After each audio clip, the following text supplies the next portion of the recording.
When I saw the Banisher second half, I pretty immediately started thinking, should I do a video on my favorite character in the game, or a video on the character that people actually care about? And then I remembered I'm a human being with agency, so I just did both. Hello, and welcome to Furina 101. This is probably going to be one of the longer 101s, because Furina is a pretty complex character who is also a support. There are so many different ways to use the different aspects of her kit, and her flexibility makes it so that basically any team you put her in has at least 3 variations. So let's not waste any time. Her normal attacks are useful, but it's not further damage. This is where her Numa and Uja mechanics are, and I say Numa and Uja because she actually has both. She can swap between them by doing her charge attack, which will also change her appearance. In Numa form, she has these white clothes and gets this long ponytail thing. It's not exactly a ponytail, but whatever. And in Uja, she gets black clothes and a shorter cut. And when she hits enemies with normal attacks, that's when her related spirit thorn thing will come out. Just like other Numa and Uja things, it deals hydro damage, but it doesn't apply any hydro. But this doesn't just affect her normal attacks, it also affects her skill, which is a very large part of her kit. We're gonna look at the Uja version first, because it's the one you're basically going to be using all the time. She strikes a pose, does some AoE hydro damage, and summons these 3 little animals. These guys all fly around and will automatically attack nearby opponents, and they'll consume the HP of your party members to do so. And they all have different properties, so let's run through them. I'm so ready to butcher these pronunciations. First off, the seahorse. This is Surintendante Cheval Marine. Out of the 3, she deals the least damage and has the smallest AoE, but she attacks the fastest and consumes the least HP. Next is Gentilhomme au Cher. I probably got that horribly wrong. The octopus with the very lovely top hat. He has medium attack speed, medium damage, and he consumes a medium amount of HP. Then last, but certainly not least, Mademoiselle Crabaletta. She deals the most damage and has the largest AoE, but she also attacks the slowest and consumes the most HP. I would also say that the AoE of the other 2 is too small to matter, so Crabaletta is the only one who's going to be dealing damage in AoE scenarios. Now, their attacks are never going to drain you below 50% HP, so it's not like they'll kill you if you don't have a healer, but they gain a lot of extra damage based on how many party members they're taking HP from. Each party member they consume HP from will grant a 10% boost to their damage. And this isn't like the damage bonus stat. This is just a flat out 10% boost. So if your entire party is above 50% HP, these summons will be dealing 40% extra damage. Now the significantly less complicated part of her skill. In Numa form, all she does is summon this Oceanid who heals nearby characters. Doesn't deal any damage, doesn't apply any hydro, just heals. This isn't a part of her kit that you'll really be using in combat, it's mainly there for overworld utility. And the summons aren't linked to whatever form you summoned them in. If you change forms, your summon will change with you. Now let's take a look at her burst. Hits this lovely pose, does some AoE hydro damage, and then gives you a special buff signified by the bubbles around the screen. At this point, Furina will start tracking how much the HP of your entire party is changing, granting herself fanfare points on a 1-to-1 ratio. 1% HP change is 1 fanfare. Each point of fanfare increases your entire party's damage percent stat and incoming healing stat. This is a generic damage percent. It will boost all sources of damage except transformative reactions like overloads. Your fanfare maxes out at 300 points, meaning with a level 10 burst, you're going to be getting an extra 75% damage bonus and 30% healing bonus. And I know it says it has a 60 energy cost, and I know I've called 60 cheap in the past. This is not a cheap burst. This is because her skill doesn't generate any particles on its initial cast. It only generates particles on every 2 to 3 hits from her summons. While this does add up over a whole rotation, the main thing that hurts her is that Furina is never on field to catch those particles. So while the burst itself is cheap, she has really poor energy generation, and you will have to build energy recharge on her. Her damage percent doesn't actually appear in the stat screen. We can check it out here. Build a little fanfare using Baiju. No damage percent bonus anywhere. But this doesn't mean that her burst stacks aren't trackable, because it also gives healing bonus. While this gives you an exact number, there's also a fun little animation. For every 100 fanfare you get, come on, you'll get this fun little animation. And as you hit each threshold, 100, 200, and 300, there will be more guys showing up on the side of the screen. Her skill has a 20-second cooldown, but that doesn't strictly limit her to 20-second rotations because it does have a 30-second duration. So if you're doing faster rotations that are maybe only 15 seconds, you can afford to refresh her skill every other rotation. Fortunately enough, her burst is on a 15-second cooldown. It also has above 100% uptime with 18 seconds, but this doesn't allow you to carry fanfare over. If you're maxed out at 300 and you cast it again before its duration ends, it'll reset to 0. Oh, and all this stuff scales with her HP. Things you forget to mention when you've been playing this game for 4 years. Through these two talents, we can see that she's a character that is supposed to give healers extra value in her teams. Not only does she get more personal damage if you're healing your whole party, but she gives a larger buff to your party based on how much your HP is changing, and since she's already doing the draining, she just needs someone else to do the healing. And she gets the most value out of full party healers, but her A1 passive lets her still utilize single target healers. Every time your on-fielder is overhealed by someone who isn't Furina, your entire party will receive a very small heal for 2% of their own HP. This doesn't build much extra fanfare. The main thing it's doing is keeping your entire party just slightly above 50% HP so that her summons can deal more damage. Her A4 passive drives home the damage percent saturation aspect of her kit. It lets her summons deal more damage based on how much HP she has, and it also boosts the rate at which the Oceanid will heal, but that's not all that important. This is where I have to talk a little bit more about the complicated stuff. Starting with, what do I mean by damage percent saturation? All sources of damage percent in this game are added together with each other, whether it's the normal attack buff given by the Gladiator set, whether it's Furina's burst, whether it's an elemental damage percent goblet, those aren't multiplied together. Those are all added together. Furina herself feels this the most. Her optimal set is Golden Troop, which gives her a bonus 70% skill damage bonus. She of course has that burst. When it's maxed out, she gets an extra 75, and this talent. All this mixed together means there is basically no scenario in which you want to use a Hydro damage bonus goblet on her.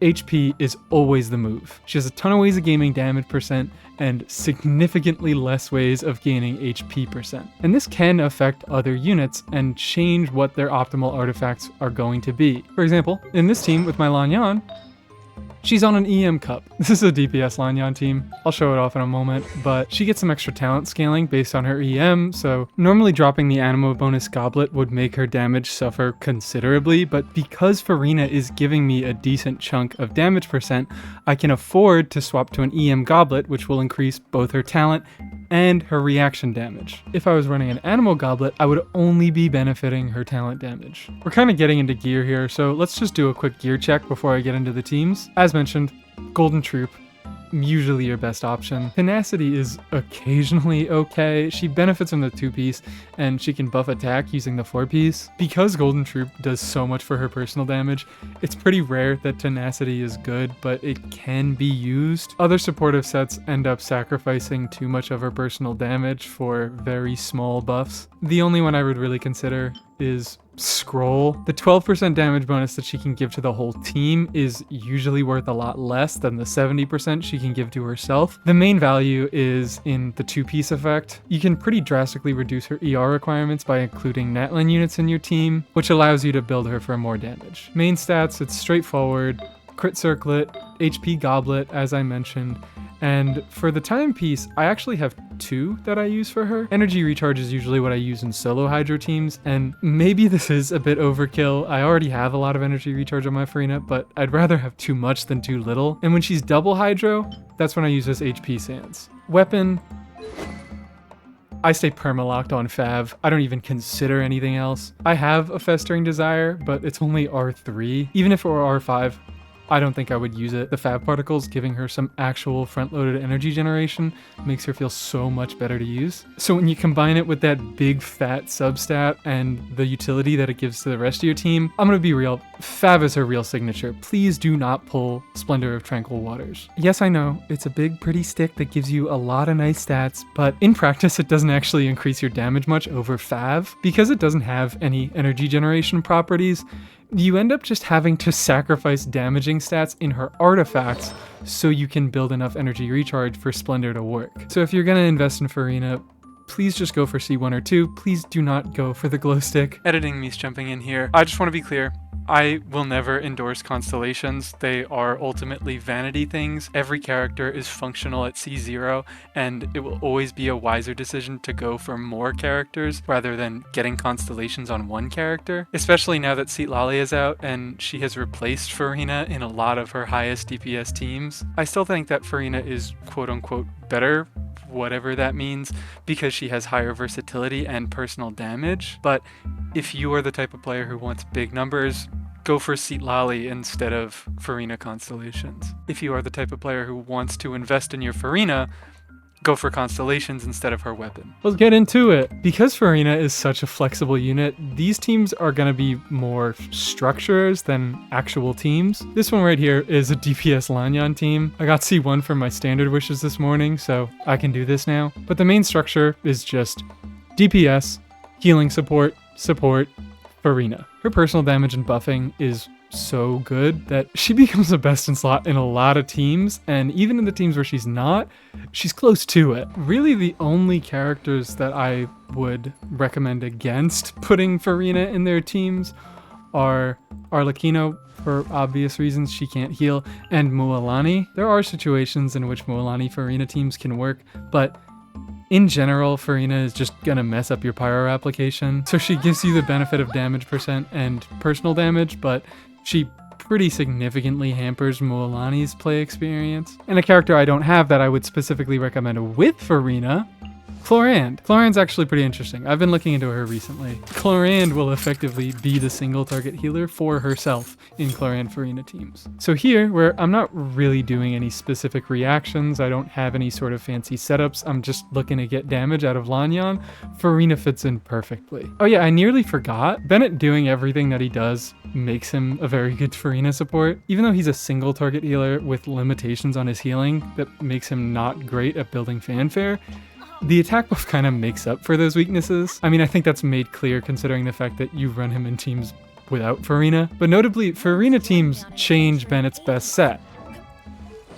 Noblesse doesn't give a great buff in the first place, especially with Bennett's existing massive attack buff. So it's better to spec him into a healing Maidens build that will increase the amount of fanfare that Furina can build. Congrats, you finally have a use for all those Maidens pieces you got from farming VV. As general rotation advice, Furina's stuff lasts a pretty long time, and she wants your team's HP to be fluctuating a lot.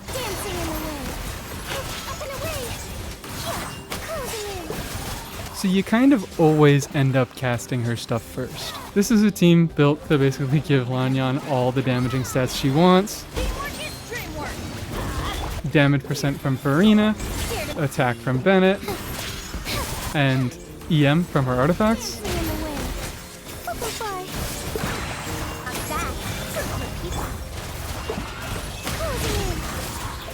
Ooh, and I tanked that. I got to tank the laser beam, kill him. Thank you. And this isn't the best DPS Lanyan build. I could definitely optimize it a little better by taking her off VV. But the fact that I can use Furina to make Lanyan DPS to rotate the Mountain King on a suboptimal build is just kind of a testament to how crazy Furina is. As I said, this is more of a team structure than an actual team. So we can look at a few other DPSs. I mean, for one, swap out Lanyan for Wanderer, and this is his best DPS team right now.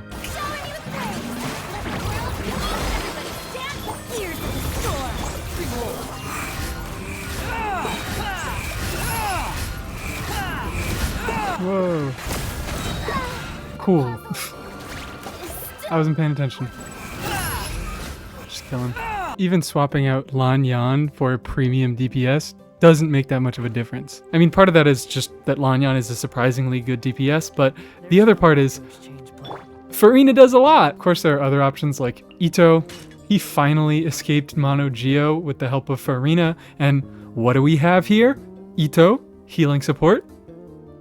I mean, she's not a support. She does damage percent, but she's mainly a DPS. And Furina. To be fair, Farazan actually also does pretty significant personal DPS, so it's not too much of a stretch. Maybe I'd like to amend my statement to DPS healing support, off-fielder that also buffs, and Furina, because like the same thing goes for Cyno. I haven't been up to date on the Cyno meta, but from what I know, this is one of his best teams, and Nahida is definitely not just a support. She mostly does damage. Even something like Kinich. If you don't have Emily, your best shot is to go Furina. This one we can actually take a moment to look at. It's kind of fun. PMC slot is fairly flexible. Mawika is going to be the best for your damage, but obviously PMC is free. Anybody can use him. Some good defensive options, as always, are Dea and Toma. Actually, you know what? We're going to go Toma here.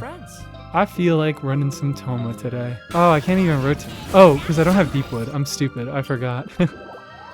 Whoopsie daisy. Why am I not doing any damage? Toma should be on Deepwood. Or technically you could put Furina on Deepwood, but don't do that, please. Ow! Why'd you do that? Well, her Hydro does take away some of the burning and doesn't allow you full uptime. She's still contributing enough through her buffing and her personal damage that she's a great option. I did it again. I did the thing that I shouldn't have.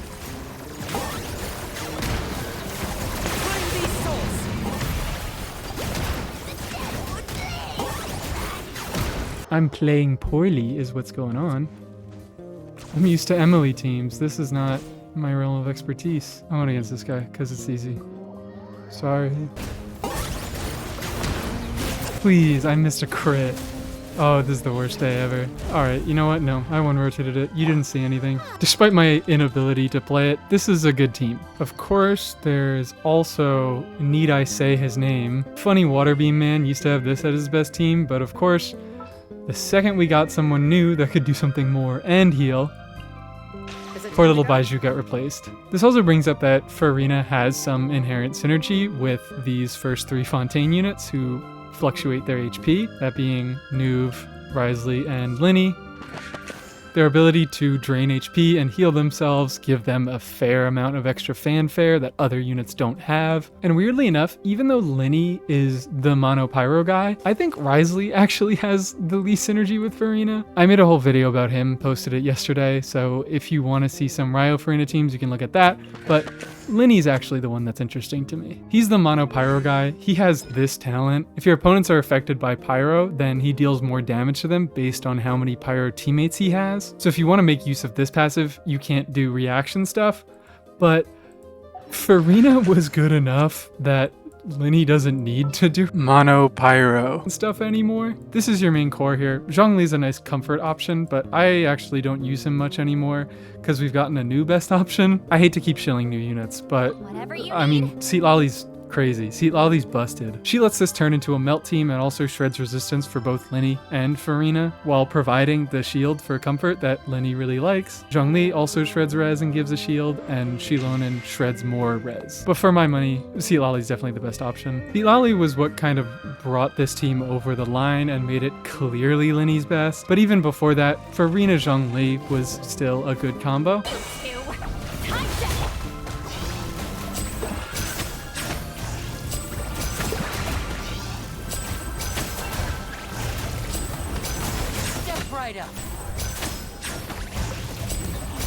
Now disappear.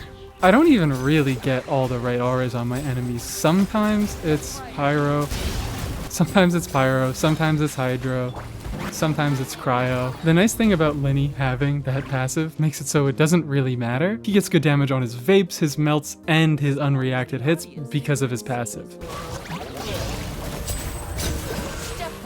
Oh, okay, I didn't even hit him. That was my hat. Even though Lyney is a unit that has pretty direct anti-synergy with Furina, his small synergy combined with Furina just being a stupid unit makes this his best team. Okay, let's move on from carry teams. This is actually a team that I stole from my Sayu video. In reality, Jean's a lot better, but I'm a Jean hater. Well, Furina doesn't have much specific synergy with electrocharge, and it actually somewhat hurts the team to be forced to go a healer. In normal electrocharge teams, your defensive options are strong enough where you don't really need a dedicated healer and you can go all out on damage. There's also the fact that she doesn't buff transformative reaction damage, and in electrocharge, your electrocharges are doing a fair amount of damage, but there's still a lot of talent damage going on, and notably, electrocharge helps to patch up one of Furina's weaknesses, which is she doesn't have great AoE. You can't control where she's dealing damage because her summons automatically attack, and only one of them, Mademoiselle Crabaletta, really has decent AoE capability. Even so, enemies have to be right next to each other to benefit from that AoE. As always, this is a really flexible team archetype. Auraron's slot could be taken up by Yai, Fischl, Beto, even like Kuki. Sethos can be taken by Raiden, Clorand. Actually, I guess that's kind of it. Oh no, you could do jank stuff with Sara. Oh, Kuching.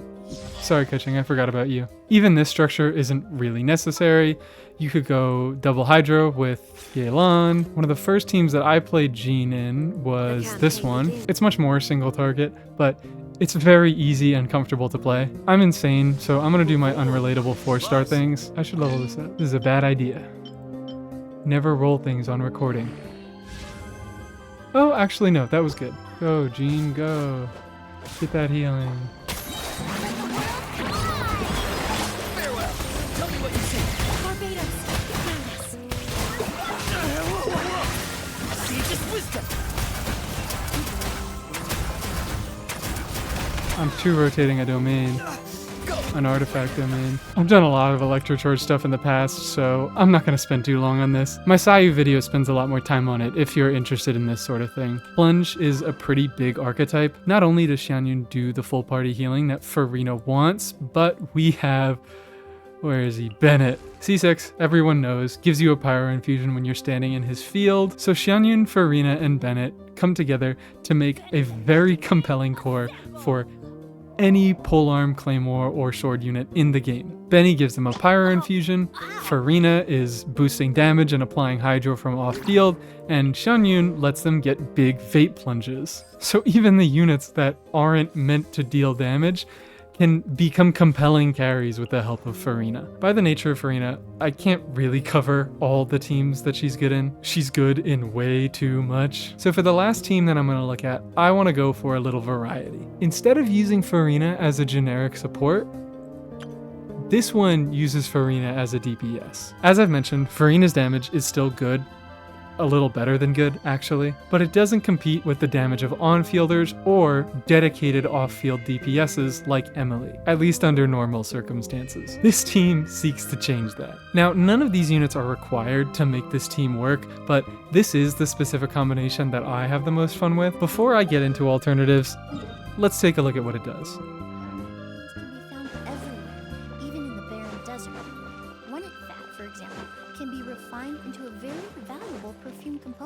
Today, Emily taught me how to say Wennet.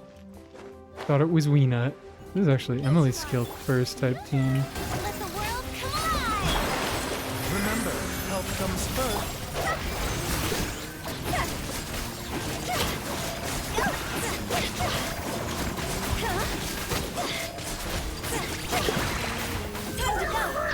You know what? I'm gonna go against you. Hu Tao's definitely overcapping on crit rate. I didn't even think. I have never seen a crit rate that high. Okay, I'm still overcapping, but not by too much. Remember, help comes first.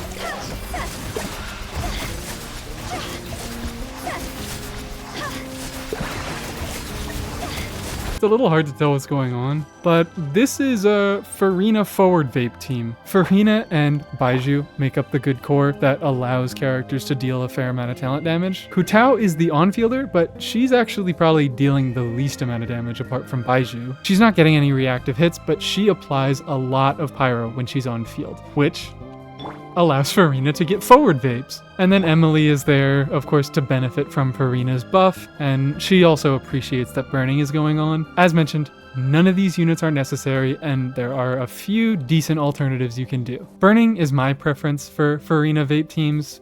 Number one, because I like Emily, but number two, it just feels a little more consistent and allows you to get burgeons. So for that, you can run something like Nahida, and if you don't have Baizhu, of course, there's always the option of Yao Yao. The difference between them is pretty small. Baizhu pretty much only offers quality of life over Yao Yao. And then Hu Tao, I have her because she deals some okay talent damage while doing the whole pyro application.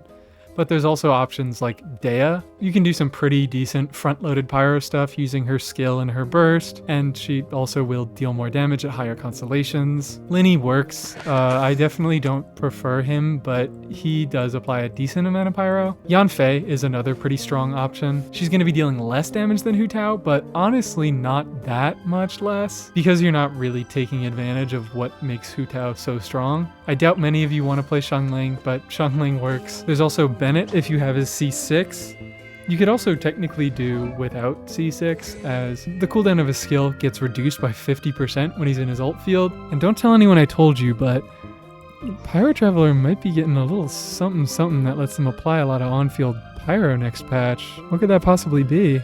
Ooh, who knows? Last real suggestion I would make is Diluc. I mean, technically Gaming? That might feel a little disgusting, but you could do it. The point is that it's a flexible enough spot that as long as you have the application, you can make this team work. And maybe with Nahida, with her burst buff, you could like spec more into Burgeon damage or something like that. But the core idea of the team is to have a few units that deal okay damage and have the right application to make Furina vape. That's it from me. As I mentioned, this isn't anywhere close to all of Furina's teams. She does so much for so many units, I can't possibly list the amount of teams that I think she's great in. She's a strong generic buffer that brought a lot of older units out of the shadows, and she has enough stuff going on in her kit where she's interesting to think about and play. If you like this video, you can leave a like, it helps. If you have any questions, you can drop a comment, I'll do my best to answer it. And I hope y'all have a lovely day.